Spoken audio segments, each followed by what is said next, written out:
बंदो गुरुपद कंज कृपा सिंधु नररूप हरि महामोहतम कुंज जासु वचन रविकर निकर। अव्यक्त रूप में सर्वत्र विराजमान पूज्यपाद सद्गुरु महर्षि ब्रह्मा जी महाराज के उभयपाद पद्मों में कोटि शरण। व्यक्त रूप में मंचस्थ पूज्यपाद केदार बाबा के उभयपाद पद्मों में कोटि शरण। मूल मंगल में साधु समाज भारत के कोने कोने से आए हुए सत्संग प्रेमी साधकों, आज हम लोग रामचरितमानस के सप्तम सोपान उत्तरकांड से भगवान राम की महिमा का बखान स्वयं संत शिरोमणि तुलसीदास जी महाराज के बारे में सुन रहे थे। भगवान राम का जो स्वरूप आज हम लोग श्रवण किए हैं, इसमें है कि जैसे स्वरूप के बारे में हम व्याख्या अगर रखते हैं तो मुख्य बात यह है कि इस स्वरूप का कितना दर्शन हम कर सके, क्योंकि हम लोग साधनावादी हैं, हम लोग साधना में विश्वास करते हैं। अगर कोई साधना में बड़ी बड़ी केवल बातें मात्र कर लिया है और उपलब्धि उसकी कम है, तो बातें तो केवल बात है, क्योंकि उपलब्धि तो वो हो ही नहीं है। इसलिए भगवान राम का जो स्वरूप बाबा ने रखा है, थोड़ा सा अपनी छोटी बुद्धि से मैं जो कुछ समझ सका व्याख्या रखूंगा। राम जी असंख्य कामदेव के समान सुंदर शरीर वाले हैं। कामदेव को सबसे ज्यादा सुंदर माना गया है, और असंख्य जिसको गिना नहीं जा सके, अनगिनत, अनकाउंटेबल कामदेव का जैसा शरीर हो सकता है, वैसा शरीर बाबा तुलसी को भगवान राम का दिख रहा है। अब चूंकि भगवान राम के भक्त हैं और अपने इष्ट से ज़्यादा अच्छा किसी भी भक्त को कुछ भी नहीं लगता, और यह बात सत्य है कि हम लोग तो कुछ काल से साधना कर रहे हैं, जो वर्षों वर्षों से जन्म जन्मांतर तक साधना करते हैं, उसके जो दर्शन होते हैं और हम लोग जो कम समय से साधना कर रहे हैं, दोनों के आंतरिक दर्शन में अंतर है।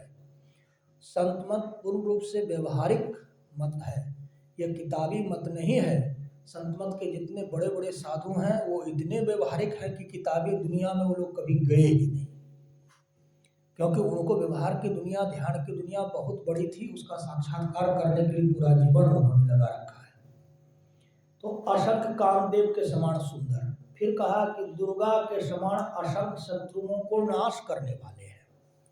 भगवान राम के कोई अगर भक्त हैं, यदि आप अपने गुरु की भी अगर आप आराधना साधना करते हैं, तो आपके शत्रुओं का विनाश तो आपका गुरु ही जाकर कर देते हैं। हम देखते हैं कि जब हम सत्संग में आकर नियम पूर्वक सत्संग का पालन करते हैं, यहाँ जो नियम है 5 घंटे का ध्यान, गुरु सेवा, सत्संग इत्यादि, सारा संसार का काम अपने आप हो जाता है, वह भगवान राम करता है। एक भजन में है, मेरा आपकी कृपा से सब काम हो रहा है, करते तुम ही हो भगवन, मेरा नाम हो रहा है। तो हम भगवान का काम करते चले, भगवान की भक्ति करते चले। ऐसा गुरु भक्ति करने पर भी होता है, साधु भक्ति करने पर भी होता है। अब हम लोगों के राम कौन है? हम लोगों के राम गुरु महाराज हैं। गुरु महाराज तो अब जीवन मुक्त, विदेह मुक्त हो गए, तो अब हम लोग के राम, हम लोग के जो वर्तमान गुरु साधु महात्मा जिसके नीचे साधना करते हैं, जिनके सानिध्य में करते हैं, उसी को मानना पड़ेगा। फिर आगे कहा, 100 करोड़ इंद्र के समान विलास करने वाले हैं। अब यह प्रश्न उठा कि भगवान को विलास करना क्यों पड़ता है? यदि हम आराम नहीं करेंगे तो काम कर सकेंगे? ऐसा होता है, जैसे हम बहुत थके मांजे आए हुए हैं और हमको विश्राम नहीं होगा तो क्या होगा? तनाव होगा। अगर भगवान राम विलास कर रहे हैं, आराम कर रहे हैं, तो फिर हम लोग पर कृपा बरसाएंगे। और जो भगवान आराम नहीं करेंगे वो कृपा कैसे बरसाएंगे? तो थके मांजे रहेंगे ना। जो हमारी छोटी बुद्धि समझ में जो कहती है उसको मैं कहता हूँ, और बड़े बड़े विद्वान और बड़े बड़े योगी इसकी और भी अलग अलग व्याख्या रखेंगे। और असंख्य आकाश के समान परिमाण रहित अवकाश शून्य स्थान वाले हैं।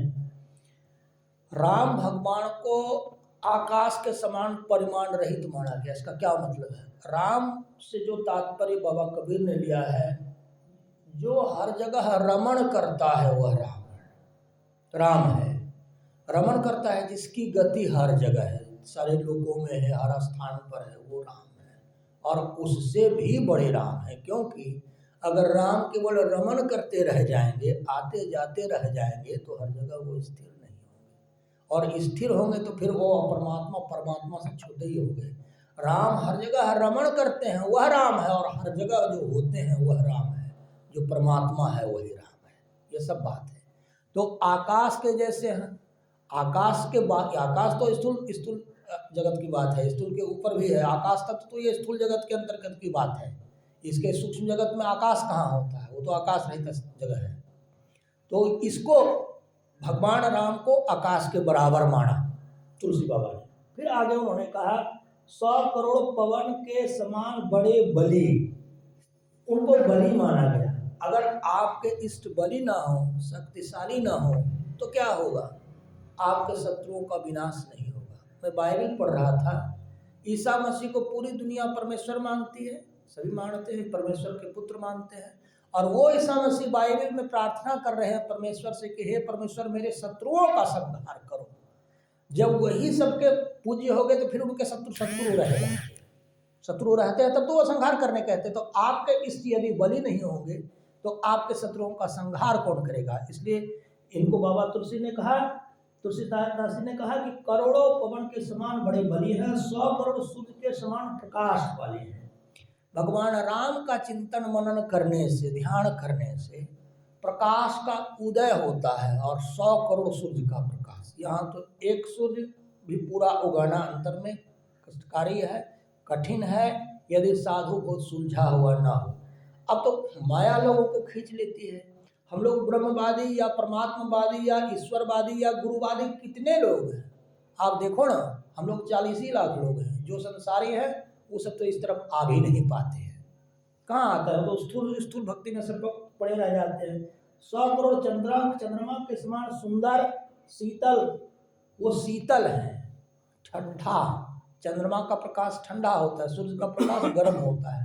तो 100 करोड़ चंद्रमा के जैसे शीतल बताया गया भगवान राम के स्वरूप को।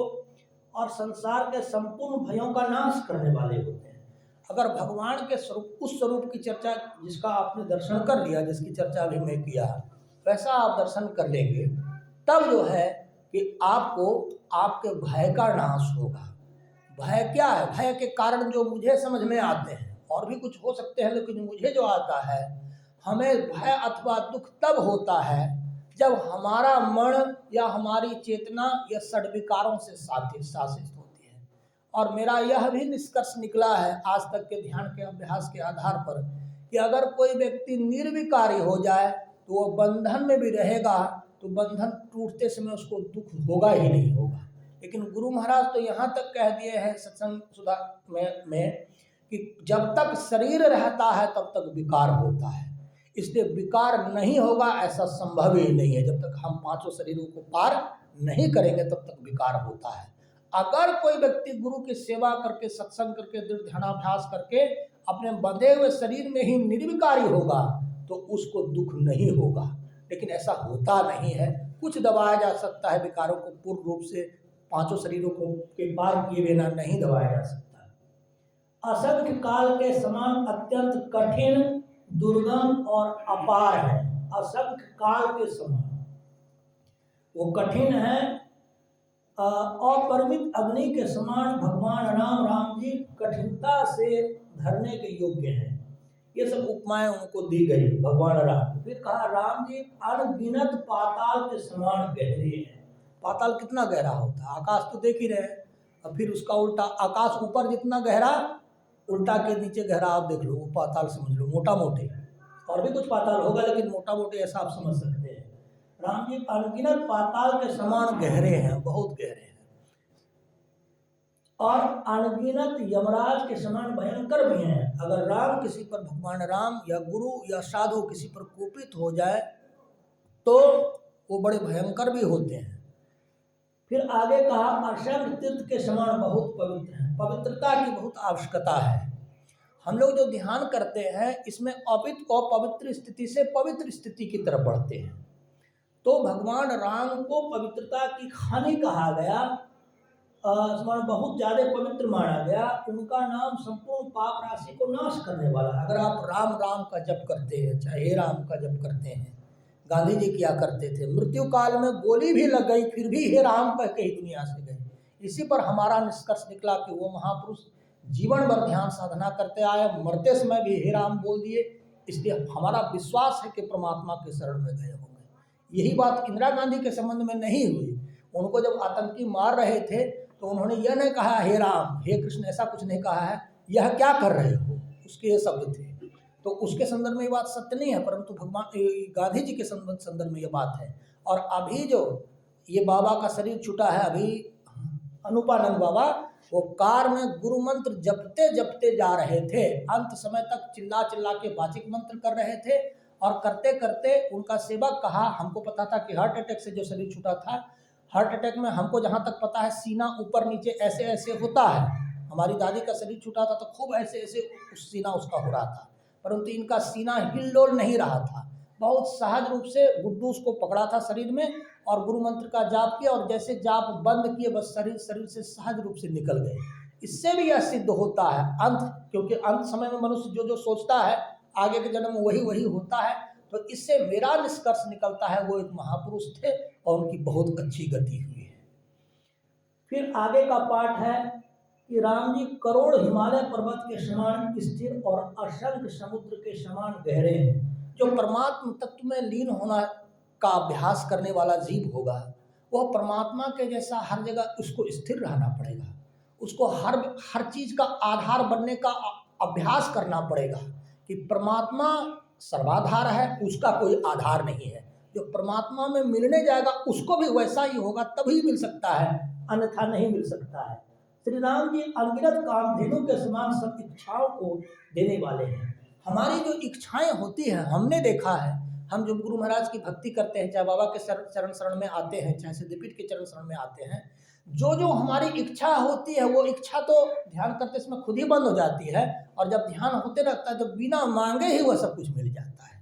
ये गुरु की भक्ति करने से, सिद्ध पुरुषों की भक्ति करने से होता है। सबके यहाँ ये चीज नहीं है।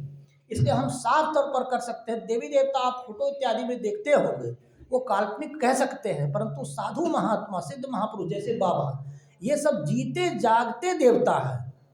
मिट्टी की देवता ने आपको क्या दिया, कुछ नहीं दिया। जो जीता जागता देवता, हम बाबा के ही उपकार अगर आपको गिनाने लग जाए तो 2 घंटा लग जाएगा, लेकिन अब हम छोड़ देते हैं। अब हम लोग बाबा लोग से सुनेंगे।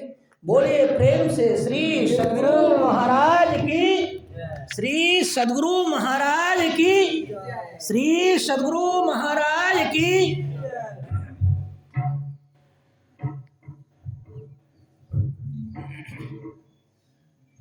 श्री